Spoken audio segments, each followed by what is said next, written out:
Chers amis, Rev Tov ou Beshem Hashem, Naaseh Benatzliar, pour ce jeudi soir où nous sommes le jeudi 20 du mois de juin et déjà Tetvav, le 15 du mois de Sivan.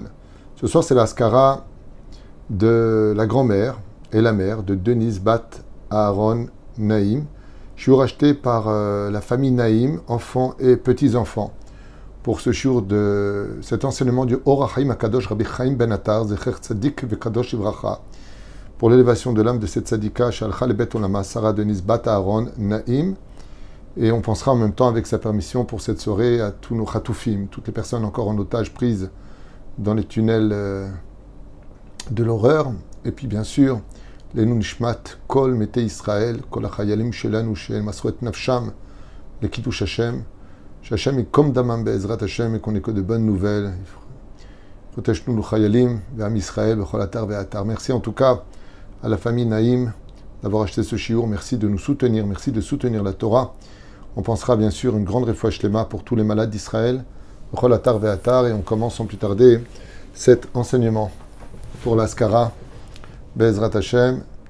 Et comme on peut le constater, Or HaChaim, la lumière de la vie. Rabbi Chaim Ben Attar était le Machar de son époque. Il aurait pu se dévoiler si on avait été méritant, mais malheureusement, ça ne s'est pas passé comme ça. Et au sein de cette situation, eh bien, jusqu'à la résurrection des morts, ce qui aura le plus de mérite pour élever une âme disparue de ce monde, qui est aujourd'hui dépendante de la Torah et des Mitzvot, qu'on puisse faire pour elle dans ce monde, eh bien, la Torah reste le joker numéro 1, la solution numéro 1 de toutes les solutions, le Talmud Torah Keneget Kulam. Donc sachez que c'est très important d'acheter un shiur qui soit sanctifié pour l'élévation de l'âme d'une personne, surtout que quand ce shiur est acheté, il est acheté pour toujours pour cette personne. Voilà, ce titre est là. Toutes les personnes qui regarderont ce shiur feront monter par le mérite d'aller avoir acheté l'élévation Bezrat Hashem de cette personne. Voyons ce que nous dit Rabbi Chaim Ben Attar au sein de son enseignement pour la paracha de Be'alotecha. Une paracha extrêmement riche d'enseignements, et de qui plus est, qui nous concerne tous, et ce dans tous les domaines, car la Torah est éternelle, la Torah est universelle, mais la Torah s'adresse à chaque juif, et pas qu'aux juifs. Elle s'adresse à chacun de nous face à nos expériences pour nous donner des solutions et des réponses au comportement qu'on doit avoir et aux réactivités du ciel dans notre destinée, qui souvent nous déstabilise par le fait que les choses ne se réalisent pas comme nous, on aurait voulu qu'elles se passent. Le verset nous dit comme cela, nous sommes dans Bamidbar, le livre de Bamidbar, chapitre 11, et verset de 15 jusqu'à 20, duquel il est marqué là-bas. Ve'omer Adonai el Moshe, Dieu s'adressa à Moshe en ce terme, il lui dit, à propos du peuple d'Israël, Ve'el ha'am tomar, et tu diras au peuple d'Israël, Itkadeshu, rendez-vous saints, purifiez-vous, les machar va'achaltem basar, sur le fait que les enfants d'Israël se soient plaints, sur la viande, qu'ils en avaient marre de manger la manne, comme on l'a expliqué dans d'autres shiurim, qui bechitem, parce que vous avez pleuré. Déjà ici, il y a quelque chose à dire qu'il faut retenir pour l'éternité. J'ai fait un cours qui s'appelle « Jusqu'aux portes des larmes », car les larmes sont un langage. La sueur de l'homme est un langage. Le soupir est un langage. Le silence est un langage. Mais les larmes sont un langage très profond, au point où le Talmud nous dit, même si toutes les portes des sphères supérieures sont fermées, Sha'arei dim'a lonin alu. Les larmes des portes ne sont jamais fermées, car quand on pleure, c'est quand le cœur s'exprime à travers les lèvres et la parole qui s'en fait entendre.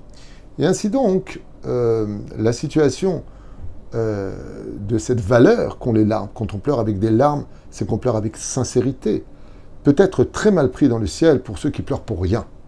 On verra dans deux endroits dans la Torah précisément où Dieu insiste de marquer qui bachitem, parce que vous avez pleuré. C'est quand on a mangé de la viande et quand on s'est plaint d'Eretz Israël.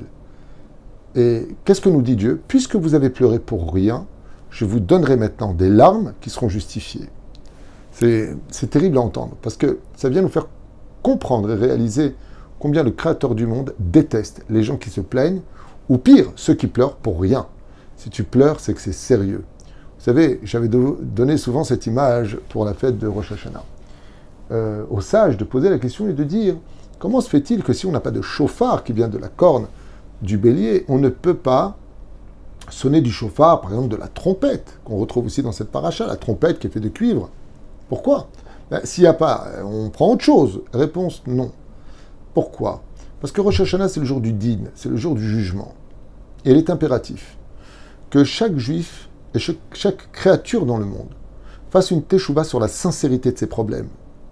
Et non pas de toujours se plaindre sur ce qu'il manque alors qu'il y a tellement de quoi se réjouir sur ce qu'il y a. Et Akadosh Baruch Hu, le créateur du monde, déteste les gens. Vraiment, il déteste. Sachez-le, le mot est mesuré. Les gens qui pleurent pour rien. Vous savez, des fois, je vois de mes propres yeux, d'ailleurs, des choses qui me surprennent quand je fais des choupotes. Combien de scandales, de cris, de larmes sont versés parce que la couleur des fleurs, de la décoration, n'est pas dans le fuchsia exact de ce que voulait la Kala. Mais mon Dieu, dis merci d'avoir d'abord de l'argent pour te marier, d'avoir trouvé un khatan, de rentrer dans une famille. Je sais pas, il y a juste ça, tout s'effondre. Ces larmes-là qui sont versées pour ce genre de bêtises, il faut vraiment être immature pour ce genre de choses. Même si on a été clair, tu as le droit de dire, c'était pas ce que je voulais, je suis pas content. Mais de la pleurer, scandaliser, s'effondrer, oh, on se calme.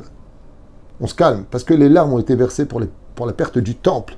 Quand on perd une personne, on pleure. 3 jours, dit le Shulchan Aruch. Shoshanamim la bichia.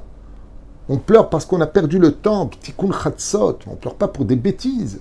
On pleure pas parce qu'on a arrêté le restaurant. On pleure pas parce qu'il est venu en retard. On pleure pas parce que. On pleure pour des choses importantes. Parce que les larmes sont un langage que Dieu, le Zohar HaKadosh nous dit, les larmes sont tellement importantes quand elles sont versées que les créateurs du monde envoient un ange avec un sefel, c'est-à-dire un bol, pour récupérer ces larmes. Et elles sont analysées comme dans un laboratoire pour en définir pourquoi elles ont été versées, à cause de quoi elles ont été versées, et la justification d'avoir été versées. Les larmes, c'est un langage que Dieu ne peut pas ignorer. Sharedima lonin alu. Quand une personne pleure, tout de suite le Créateur du monde le regarde. Pourquoi tu pleures? S'il pleure pour des raisons valables, Hachem le soutiendra. S'il pleure pour des raisons non valables, Dieu fera en sorte qu'il ait de vraies larmes pour des vraies raisons. Et c'est pour cela qu'on ne peut pas prendre la corne si ce n'est que d'un animal. Car Chazal nous dit, nos sages de mémoire bénite, nous dit la chose suivante. L'animal est une créature qui ne pleure jamais pour rien. Quand tu vois un bouc, quand tu vois une chèvre, quand tu vois ce que tu vois, un animal, comme un gnou, qui verse une larme, c'est parce que les crocs de la lionne sont dans sa gorge. Il sait qu'il va mourir. Les animaux ne pleurent que pour des réels dangers. Quand ils voient ces enfants qui sont prisonniers dans une forêt qui prend feu, vous verrez cet animal pleurer. Les chiens sont souvent joyeux. Quand ils sentent la perte de leur maître, ils ont une tristesse et des larmes qui coulent, parce qu'ils voient au 6e sens l'ange de la mort qui tourne autour. Le monde animalier de la perfection de Hat Teva, qui veut dire la nature, Gematria Elohim, quand elle pleure jamais pour rien. Et Dieu n'aime pas les gens qui pleurent pour rien. Et malheureusement, dans cette paracha, au lieu de s'être plaint, ouais, on mange pas de viande, toujours en train de crier, c'est jamais ce qu'il faut, c'est jamais bien. Oh. Danse parce que tu as reçu la Torah, parce que tu es juif, parce que tu es plus en esclavage, parce que tu prends la terre d'Israël. Ouf, juste ça, tu pleures. Alors regardez ce que nous dit Rabbi Chaim Ben Attar à ce propos. Vayalachem lezera, ya'an ki ma'astem et Hashem, et elle sera pour vous comme une graine, comme une substance négative, parce que vous avez déçu Hashem. Comme ça dit la Torah, même pas les commentateurs. La Torah dit que celui qui déçoit Hashem, c'est celui qui pleure pour rien. On aime bien se plaindre, Emet. La nature de l'homme, c'est de plaindre. On veut tout parfait comme nous, on voit les choses, mais est-ce que ça correspond à ce qu'il nous faut? Grande question. Ben Israël et Yotam Bamidbar, les enfants d'Israël, dit Rabbi Chaim Ben Attar, aussi grandioses soient-ils, comme on l'a dit dans un chiour, 10 plaintes sur 40 ans de vie dans un désert. Ça va, ça passe. Itlonenu al Hashem veta'anu bechi. Ils se sont plaints à Dieu et ils ont versé des larmes. Mi achilenu basar. Qui va nous donner de la viande?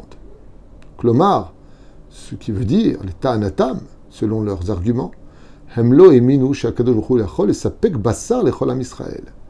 Que les enfants d'Israël, non seulement ont commis l'erreur de se plaindre, mais ils ont en plus de ça entravé le domaine de la foi, disant comment est-ce que Dieu pourrait donner à manger à 3 millions d'individus, hommes, vieillards, femmes et enfants.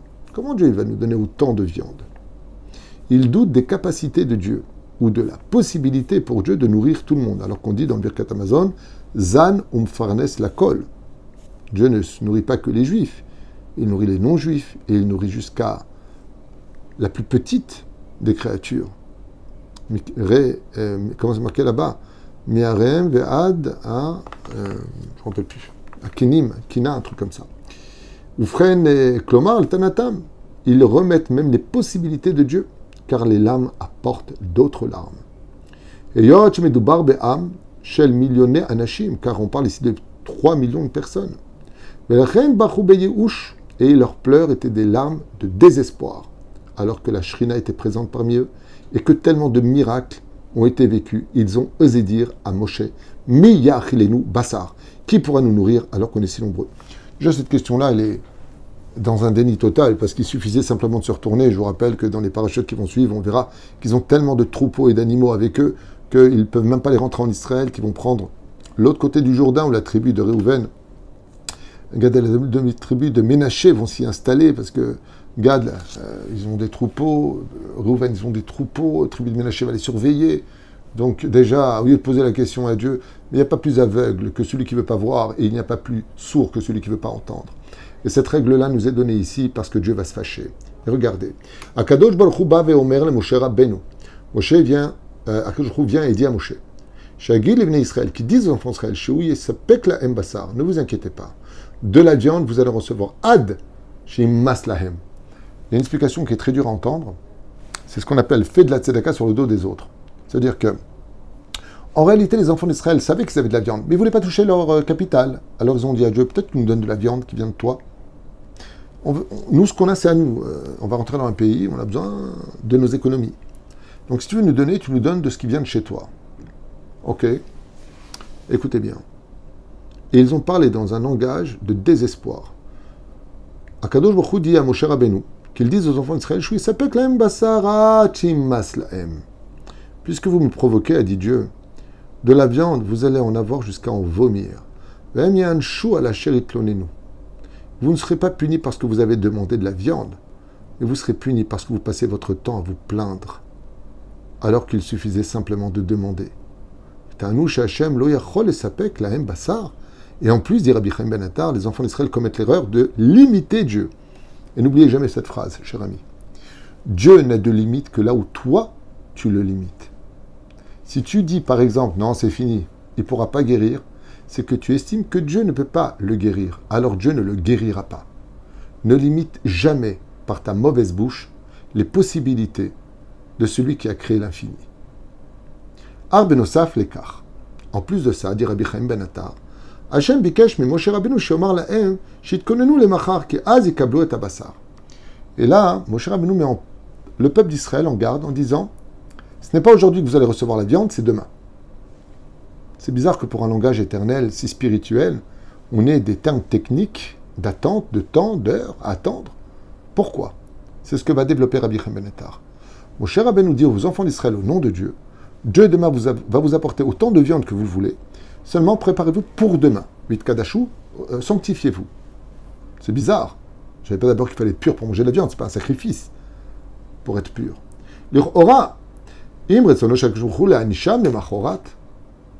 D'un côté, on voit que Dieu veut les punir. Pourquoi reporter ça au lendemain? Pourquoi se préparer à cela? Car quand quelqu'un veut punir quelqu'un d'autre, il ne va pas le prévenir. Je connais deux sortes d'individus qui préviennent bizarrement avant de punir, ou avant d'attaquer, ou avant de légitimer un coup donné. C'est Dieu qui nous prévient toujours à l'avance. Préparez-vous parce que vous allez être punis, donc c'est vachement sympa.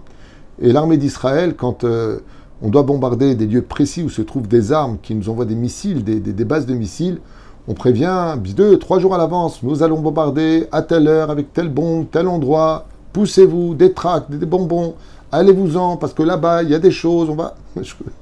J'ai jamais vu une armée prévenir à l'avance ce qu'ils comptait faire. Nous, il n'y a pas besoin de nous envoyer les services secrets des autres pays. On annonce aux informations et à l'avance à tous les autres pays ce qu'on va faire, ce qu'on va dire, ce qu'on va penser. Enfin bon, on est vraiment les enfants de Dieu, rien à dire. Donc il dit, Rabbi Chaim Ben Attar, comment se fait-il que nous ayons besoin de prévenir ce que Dieu va faire? Préparez-vous, je vais vous envoyer de la viande, et vous allez, ça va vous sortir par tous les trous de nez. Oh, c'est vachement balèze. Rabbi Chaim Ben Attar dit, pourquoi prévenir? Si c'est une punition, on frappe. Une punition, c'est pas, je vais te prévenir. Et là, il dit comme ça. Yeshiva Tzadik, Benoam Devarav.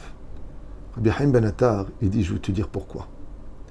Lo ratza kajouchou la tête laem techef ou miyad onesh. Parce que Dieu, il aime ses enfants. Il ne veut pas les punir. Et à part ça, Dieu n'est pas intéressé à punir les enfants d'Israël, parce que quand un enfant d'Israël souffre, Dieu y souffre. Cette fille de 12 ans, en France, qui a été violée, 12 ans, cette petite juive, parce qu'elle est juive, elle a commis des erreurs, pas des erreurs, peu importe. Quand elle s'est fait violer, Dieu s'est fait violer avec elle. Parce qu'elle est chelek Elokam Imal. Parce que l'âme d'une juive, c'est une partie de Dieu, dit le Zohar HaKadosh, la Gemara. Après, on y croit, on n'y croit pas. Celui qui adhère, il adhère pas, il adhère pas. Mais ce que vous ressentez, on le dit tous les jours dans la prière. Bechol tsaratam, l'otsar. Dans tous les malheurs que vous avez, moi j'ai subi. Est-ce qu'un père, il peut être heureux, son fils, il est malheureux? Il ne peut pas. Donc, chaque fois qu'il nous punit, nous, pour nous éduquer, pour nous faire réaliser, pour nous raisonner, notre souffrance le fait souffrir. Donc, à Kadosh Baruch Hu, les lettres du mot Mahar, qui veut dire demain, c'est les lettres aussi en hébreu du mot Rahem, qui veut dire miséricorde. Un père, il n'a pas envie de punir son fils qu'il aime, surtout que, ici, c'est de la maladresse. Mauvaise maladresse. Cruelle maladresse, mais maladresse quand même. Alors Dieu laisse une chance. Demain, préparez-vous, car je vais vous envoyer de la viande. Rabbi Chaim Ben Attar, il dit, Ve'irich lem zman, ve'amarad machar, car la nuit porte conseil, peut-être que vous allez réfléchir, peut-être que vous allez changer. Le problème qu'on a, nous, c'est que quand Dieu ne punit pas tout de suite par rapport à une faute qui est faite, pour nous laisser le temps de la réflexion et de la teshuva, on prend ce laps de temps comme de la faiblesse, en disant, bah, tu vois, il ne s'est rien passé, donc je continue. Alors que pas du tout. N'oubliez jamais une règle de la vie. Tout se paye. Car le temps appartient à Dieu. Et 10 ans, 20 ans, 30 ans, Dieu ne l'oublie pas. Il y a tout son temps, car le temps lui obéit. Nous, le temps nous échappe. Il est temps pour Israël de bien réfléchir à ce qu'il veut faire.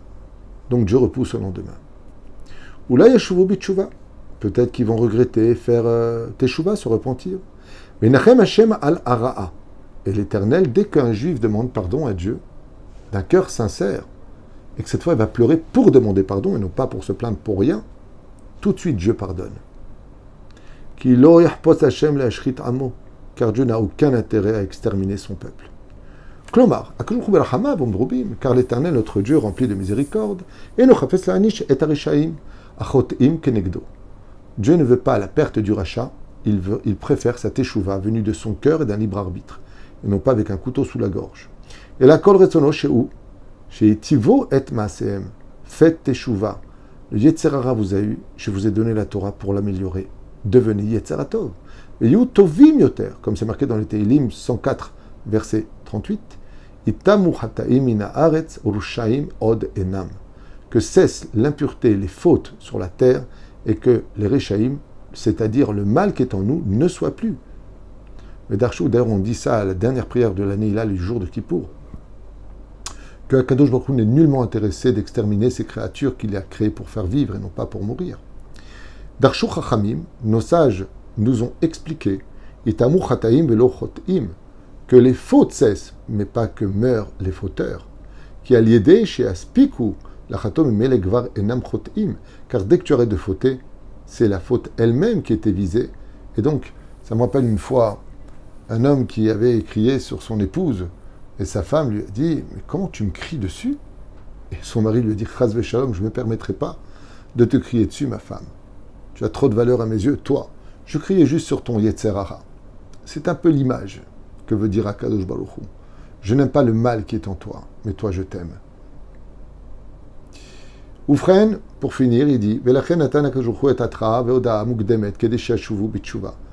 et c'est ainsi que vient la Torah nous dire Rabbi Chaim Ben Attar, nous apprendre qu'on ne doit jamais réagir sur l'émotion, sur l'instantané, mais de réagir à tête froide, de prendre du recul, car souvent pendant ce laps de temps, il peut arriver que celui qui nous a fait du mal se remette en question et nous demande pardon, ce qui évitera beaucoup de conflits, voire inutiles, qui auraient pu enflammer encore plus cette allumette qui est devenue un feu de forêt. Abba nishtadel asot reshbon nefesh miyad midei pa'am. Et Rabbi Chaim Ben Attar nous demande deux choses. La première, c'est que pour nous, à toutes les générations, d'agir de la même façon, toujours laisser une chance, et encore une chance, de voir comment va réagir la personne. Et la deuxième chose, Be'ezrat Hashem, de comprendre que même si on doit lutter contre une autre personne qui est juif, particulièrement, eh bien, on a le droit d'en vouloir à son Yetzer Hara, mais ça ne nous empêche pas de l'aimer lui pour ce qu'il est. Voilà ce que vient nous dire ce texte, tellement d'actualité, qui est tout à fait en rapport avec la Géoula finale, duquel dépend essentiellement la Teshuvah de Ahavat Rinam, et de l'autre côté, l'extermination du mauvais, de la faute ou de ce qui est en nous. Baruch Adonai Leolam Amen V'Amen. Merci donc à la famille pour ce Ishour de ce soir, d'avoir pris ce cours pour la scarade de votre maman et grand-mère, Sarah Denise Bat Aaron Naïm. Aaron aimait la paix et poursuivait la paix. Naïm veut dire agréable, doux, bon. Un nom qui veut dire beaucoup, Be'ezrat Hashem, pour Sarah qui était une princesse. Et que du bonheur pour chacun de vous. Amen, ve Amen.